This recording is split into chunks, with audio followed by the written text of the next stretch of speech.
Hi there, and welcome to the Daily Gardener, and thank you for listening. I'm your host, Jennifer Ebling. It's November 13th. Today, we celebrate the writer who dedicated his book called A Child's Garden of Verses to his childhood nurse, and the German botanist who lost all of his work in the Columbia River. We'll learn about the big chrysanthemum show of 1916 in our nation's capital, and the botanist who was one with agaves. We'll hear some November poetry, and we grow that garden library with a book that's now in its third edition from the man who loved to say, "Happy gardening, friends." I'll talk about setting up a regular spa day for your houseplants. And then we wrap things up with a little something that Jane Powers wrote back in 2010 that I think is just so incredibly cool and memorable. But first, let's catch up on a few recent events. My friend Kathy over at the Washington Gardener shared the most adorable video that I found earlier last week, and it was all about how to take Coleus cuttings. And when I shared it in the Facebook group, I said, I can't think of anyone that I'd rather learn to take Coleus cuttings from than Kathy and her cat Santino, who is the master when it comes to supervising cuttings, because in the video, he's just kind of hanging out with her as she's doing it, and he's just adorable, little black and white kitty. But anyway, Santino means little saint. So here she's working on her Coleus cuttings with little Santino, monitoring everything. And he's not so little, but he is adorable. So go ahead and check that out. There's so many beautiful Coleus nowadays. It's a shame not to take some cuttings before it gets cold. And then finally, there was a fantastic post from Heirloom Gardener that was featuring recommended air plants. When I shared this in the group, I said, know thy air plants. They did a great little infographic that showed all the different kinds and their names. And the purpose of the post is to help you tell them apart. My favorite is Tillandsia xerographica, or the queen of the Tillandsias. It's just the absolute most beautiful Tillandsia, in my opinion. It's nice and weighty. And I recently saw one that was smack dab in the middle of a wedding bouquet. I think I shared that in a show last week. It was just spectacular, and I can't get that bouquet out of my mind. Such a great idea. Maybe I'll be able to talk Emma into something like that when she gets married. Then finally, Gardens Illustrated shared a post that I also couldn't stop thinking about, and it was to make a Christmas Seedhead wreath. And the visual for this wreath that they made was so stunning. When I wrote about it in the Facebook group, I said, I cannot stand how adorable this is. Just when I thought I was out of the garden, you pull me back in. Curse you, Gardens Illustrated. Anyway, they came up with this adorable project, making a Christmas seed head wreath. So go out, forage for seed heads, and then put it all together in a wreath form. Such a great idea for Christmas, but also for Thanksgiving. I just love that idea, and it's something that I want to do for the she shed up at the cabin.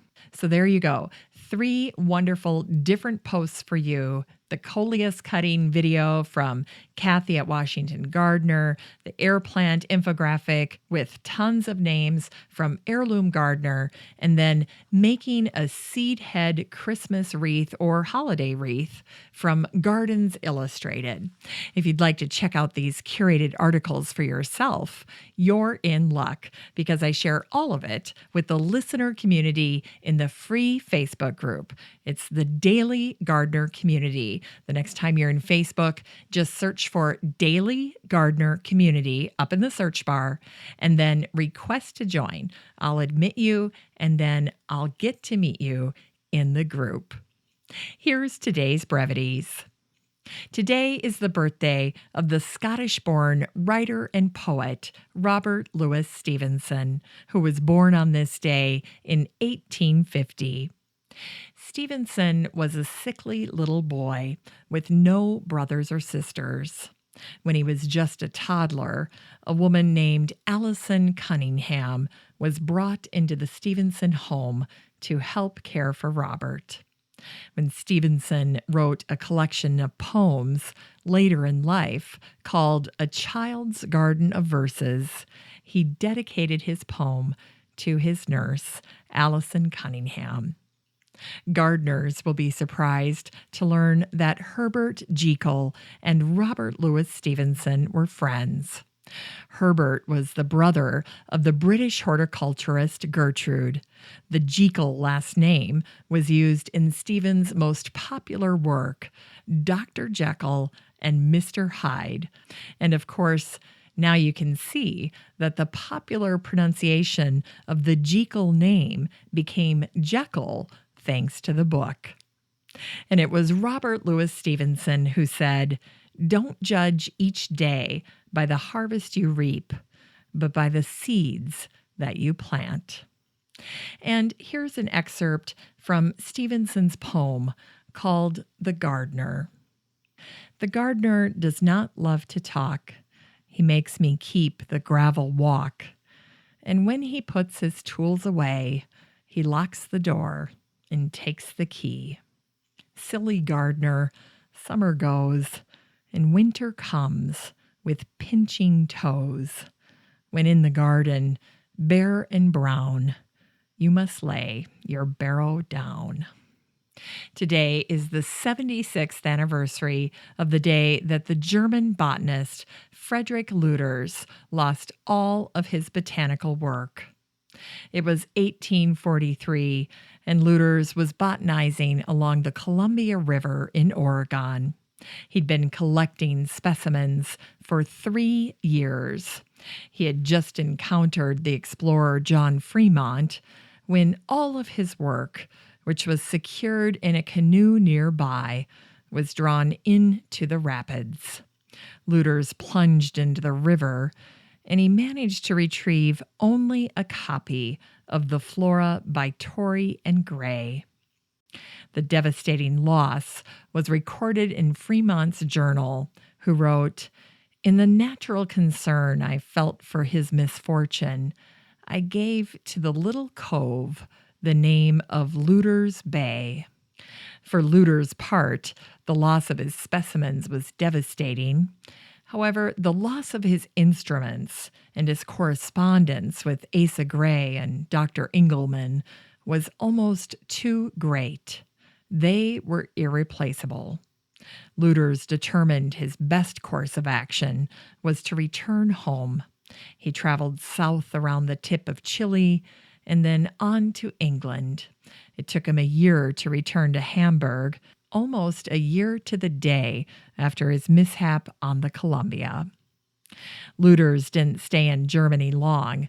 In fact, he returned to America within the next year. By 1851, he had made his way to Wisconsin. He spent the rest of his life in Sauk City, and he dabbled in astronomy.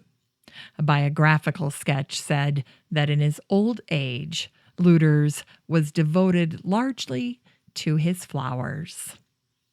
And on this day in 1916, the Pittsburgh Post-Gazette shared a sweet little article about the 16th annual Chrysanthemum Flower Show that had just been held in Washington, D.C.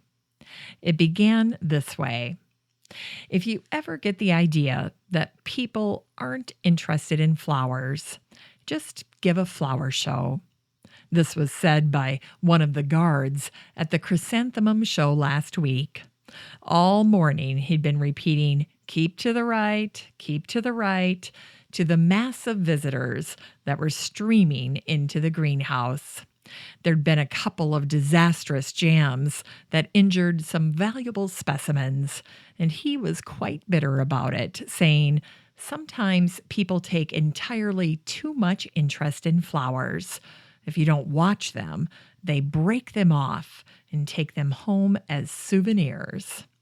One of the most noticeable features of this annual chrysanthemum show of the Department of Agriculture is the growing interest in chrysanthemum culture. Where can I buy seeds of such varieties of this is the question that everybody asks, pointing to the big white Queen Mary or to a small lavender pompon. At the show this year, over 250 varieties of chrysanthemums were exhibited, and the whole greenhouse was a riot of color, with yellow and lavender predominating. And it was on this day in 1982 that the newspaper shared a great story about the wonderful author of Agaves of Central North America, Howard Scott Gentry.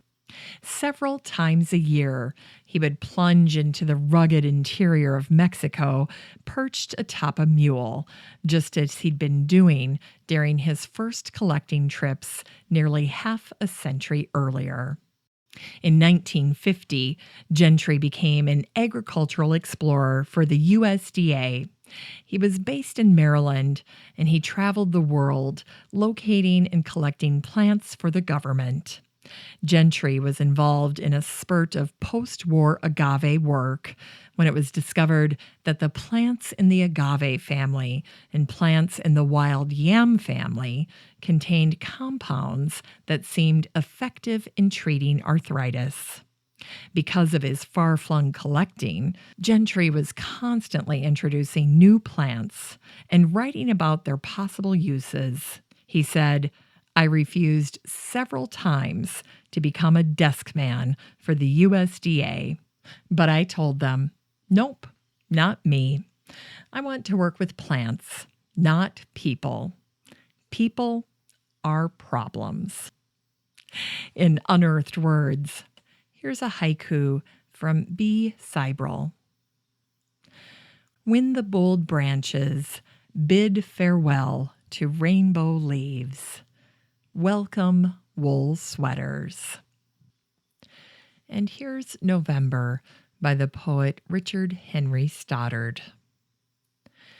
The wild November come at last beneath a veil of rain.